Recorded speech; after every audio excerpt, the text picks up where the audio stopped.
Hello students, let us read the question. The force F acting on a particle of mass m is indicated by the force time graph shown below. The change in momentum of the particle over the time interval from 0 to 8 second is. अब इस question के लिए जो main concept है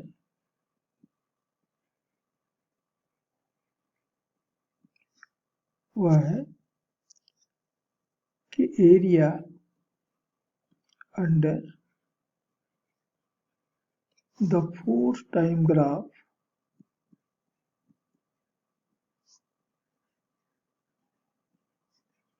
is equal to the change in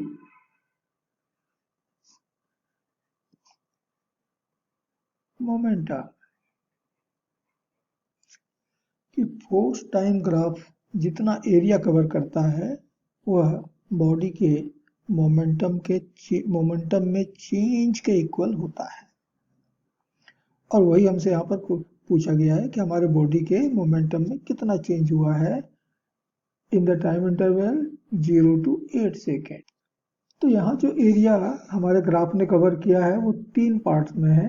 ये पहला part A1 area का, ये दूसरा A2 और ये तीसरा हो गया A3। ध्यान देना कि A1 और A3 ये पॉजिटिव साइड में है। हमें मालूम है कि Y के लिए ये पॉजिटिव पार्ट है और इधर वाला नेगेटिव पार्ट होता है। ओरिजिन से नीचे हमको नेगेटिव मिलता है। तो A1 और A3 तो पॉजिटिव एरिया है, जबकि A2 जो यहाँ पर है वो नेगेटिव एरिया है। And therefore change in momentum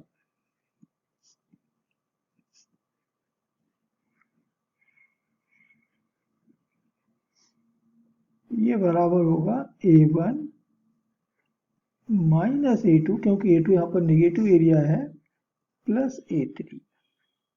A1 और A3 पॉजिटिव और A2 यहाँ पर नेगेटिव है।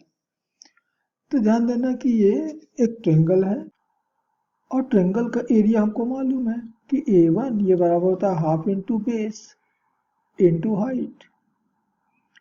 सो हाफ इंटू बेस तो हो गया 2 और हाइट हो गया 6, सो इट इज 6। लेकिन A2 और A3 ये दोनों के दोनों रेक्टेंगल हैं और रेक्टेंगल का एरिया होता है लेंथ इंटू ब्रेड्थ। तो यहाँ पर लेंथ हो गया 2 से 4 के बीच 2 और इधर हो गया 3, ये 3 माइनस 3 पे। ठीक वैसे ही 4 से 8 के बीच में आ गया ये 4, जबकि ये हाइट यहाँ पर दे रखा है 3। तो A2 हमको मिल रहा है 2 into 3, so it is again equal to 6, जबकि A3 हमको मिल रहा है 4 into 3 that is 12। ये सारे एरिया हम नीचे वाले फॉर्मूले में रख लेते हैं। तो हमको A1 की वैल्यू मिला था 6, A2 की वैल्यू भी मिला है 6, A3 की वैल्यू मिला है 12। तो प्लस 6 माइनस 6 तो cancel, so it is equal to 12 और ये होता है न्यूटन सेकेंड।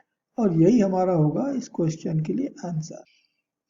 और इसलिए इस क्वेश्चन के लिए करेक्ट आंसर होगा, करेक्ट ऑप्शन होगा आपका ऑप्शन 3, 12 न्यूटन सेकेंड। ये इसका करेक्ट आंसर होगा। Hope you understood it well.